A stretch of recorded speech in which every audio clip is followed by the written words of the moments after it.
vidéo accompagne l'activité de la Terre à la Lune.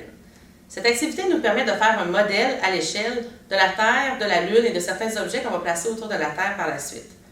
Avant de commencer vraiment avec notre modèle de la Terre et de la Lune, il peut être intéressant de mentionner, en fait d'expliquer c'est quoi un modèle à l'échelle. Mais les enfants, habituellement, sont familiers avec le concept puisqu'ils en utilisent souvent. Leurs jouets sont souvent des modèles à l'échelle. Alors ici, j'utilise des animaux. On pourrait aussi utiliser les petites autos, ça fonctionne très bien. Alors évidemment, les enfants comprennent que les lions que j'ai ici ne sont pas à leur vraie grandeur. Ils sont beaucoup plus petits. Par contre, leurs proportions sont respectées. Et en plus, ces deux objets-là ici sont à la même échelle. Ça veut dire qu'ils ont les mêmes proportions. On pourrait facilement les comparer leur grandeur puisqu'ils sont à la même échelle.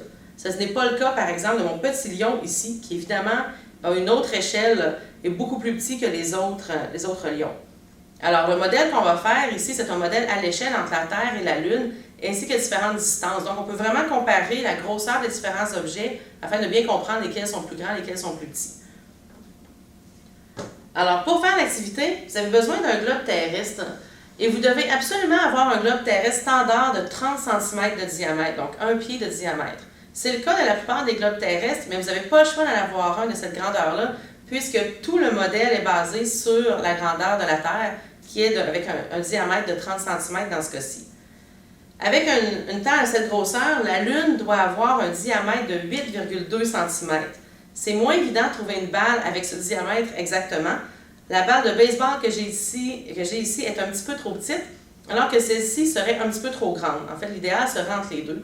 Ce n'est pas très grave comme différence rendue là, alors essayez d'en trouver une la plus près possible du 8,2 cm. Vous allez voir, c'est quand même petit comparé à la Terre. La Lune, en fait, est entre 3 et 4 fois plus petite que la Terre si on compare juste le diamètre. Alors, combien de fois on pourrait mettre la Lune ici dans le diamètre de la Terre? Si vous avez vraiment de la difficulté à trouver une Lune de la bonne grandeur, vous pouvez utiliser l'image qui est dans le guide. Par contre, c'est moins intéressant parce que c'est en 2 dimensions. Donc, on n'a pas l'effet de boule de la sphère vraiment de la Lune. Par contre, vous pouvez aussi utiliser l'image afin d'aller magasiner votre Lune pour essayer de trouver une balle de la bonne grandeur. Vous avez aussi besoin des images de satellites qui sont dans le guide. Alors, on va placer ces 2 satellites-là, donc un satellite GPS et la Station spatiale internationale. On va les placer aux bonnes distances de notre Terre. Par contre, les objets eux-mêmes ne sont pas à l'échelle. Alors ici, nos satellites devraient être minuscules, en fait tellement petits qu'il serait impossible de les voir si on les mettait vraiment à l'échelle de notre modèle. On va seulement modéliser les distances à laquelle ces objets se trouvent de la Terre. Afin de mesurer les distances aussi pour la Lune, vous allez avoir besoin d'un ruban mesuré ou d'une règle de 1 mètre, comme ici. Et finalement, à la fin, on va parler des ressources de la Terre. On a besoin d'une petite quantité d'eau, en fait 19 ml pour être exact. Alors, vous voyez, c'est une très petite quantité dans ma bouteille ici. C'est équivalent à une cuillerée à table plus une cuillerée à thé, à peu près. Ça donne une bonne idée. Alors, pour débuter notre modèle, on part de notre Terre, qui est le centre, et on doit placer notre Lune. Alors, où devrait-on placer la Lune? Vous pouvez le demander aux enfants de deviner. En fait, c'est difficile parce que la plupart des images, quand on voit Terre-Lune ensemble, la Lune est beaucoup trop près. Si on veut voir les objets, on les met beaucoup plus rapprochés qu'ils ne sont en réalité. Il faudrait aller placer ma Lune 9 mètres plus loin. Alors, c'est là que les enfants peuvent vous aider à mesurer, à aller placer la Lune à l'autre bout d'un local. Très souvent, c'est à peu près l'équivalent de 9 mètres. Alors, la Lune, elle se retrouve très loin. Si on voulait placer le Soleil dans notre modèle, en fait, ça ne marcherait pas. Les soleils et les planètes, on ne les inclut pas dans notre modèle parce qu'ils seraient beaucoup trop loin. Le Soleil, pour vous donner une idée, il faudrait aller le placer 3,5 km plus loin.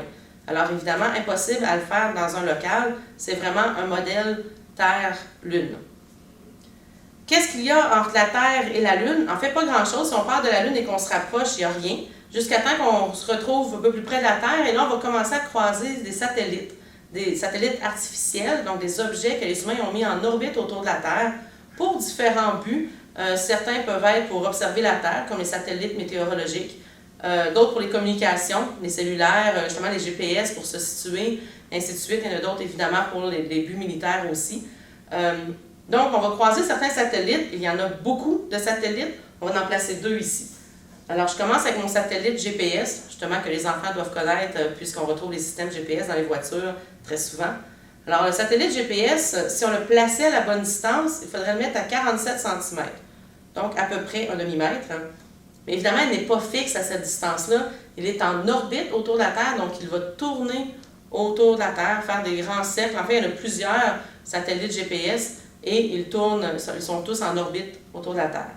Encore une fois, ce satellite-là le satellite lui-même serait minuscule à l'échelle, alors c'est seulement la distance qu'on modélise. Un autre satellite qu'on va placer, c'est la Station spatiale internationale, et celle-ci est intéressante puisque c'est là qu'on retrouve les astronautes. Alors, les enfants, quand ils imaginent des astronautes, souvent ils les imaginent très très loin de la Terre, mais en fait, vous allez voir, c'est assez surprenant, ils sont très près de la Terre à l'échelle. Il faudrait placer la Station spatiale internationale à 0,9 cm. Donc, même pas 1 cm de la surface de la Terre, c'est là qu'on retrouve la Station spatiale internationale. Encore une fois, elle-même serait minuscule, invisible à l'œil. Et elle aussi va être en orbite, donc elle fait des tours autour de la Terre. En fait, les astronautes dans la Station spatiale vont faire 16 tours par jour. Donc, ça va très, très vite. 16 fois le tour de la Terre en une journée. Alors ça, c'est peut-être surprenant d'apprendre que les astronautes sont si près de la Terre. Il y a seulement quelques astronautes qui ont vu la Terre au complet, la boule au complet. Ce sont les astronautes qui sont allés dans les missions Apollo, qui sont allés sur la Lune il y a déjà 40 ans. Les autres astronautes, maintenant, qui vont dans la Station spatiale internationale, ne voient pas la Terre au complet. En fait, vous pouvez imaginer un peu ce qu'ils voient si vous placez votre œil à 0,9 cm de la Terre. Alors, on voit juste une petite partie et on voit peut-être que c'est courbe à l'horizon, mais il n'y a pas grand-chose. On ne voit vraiment pas la boule au complet. Alors, une façon de visualiser un peu ce que les astronautes peuvent voir quand ils vont dans la Station spatiale. Alors là, on parle d'espace, justement, les astronautes sont dans l'espace, mais en fait, ils sont très près de la Terre. Peut-être que les enfants vont se poser des questions, c'est à partir de où l'espace? Mais en fait, il n'y a pas de transition exacte, il n'y a pas une pancarte à un moment donné, vous êtes rendu dans l'espace. C'est vraiment une définition que les scientifiques ont inventée, à partir de où on définit l'espace. Et ils ont défini l'altitude, cette limite-là, à une altitude de 100 km de la Terre. Donc, si on avait une très haute échelle et qu'on montait dans l'échelle, rendu à une altitude de 100 km, mais ça c'est très très haut, c'est plus de 10 fois le mont Everest, c'est là que, par définition, on serait rendu dans l'espace. Et comment on définit ça? C'est que l'atmosphère, en fait, n'arrête pas de façon définitive. Là, tout d'un coup, il n'y a plus d'atmosphère, elle devient de plus en plus mince. Donc, éventuellement, on ne pourrait plus respirer, ce serait très difficile, éventuellement, on n'aurait plus assez d'air pour respirer. Et le ciel deviendrait de plus en plus foncé et noir. Le fait que le ciel est bleu, c'est parce que l'atmosphère diffuse la lumière. Donc, par définition, l'espace est à 100 km de la Terre en altitude, et sur notre modèle, ça représente 2,4 mm. Donc, par définition, l'espace est très, très près de la Terre quand même. Il y a la Terre, et ensuite, 100 km plus haut, on est rendu dans l'espace.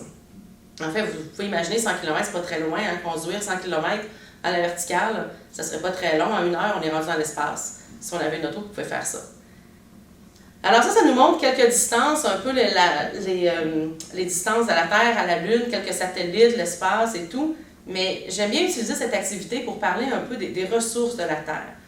Quand on prend le point de vue extérieur, justement, qu'on regarde la Terre, le globe, et qu'on regarde les ressources qui sont sur la Terre, on se rend compte à quel point elles sont limitées.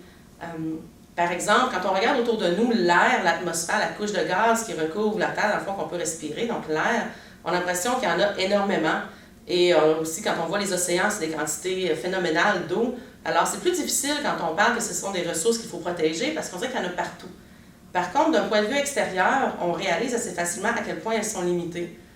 Par exemple, si j'ajoutais sur mon globe terrestre la couche d'air, donc l'atmosphère, la partie respirable de l'atmosphère, ça serait l'épaisseur d'une couche de papier.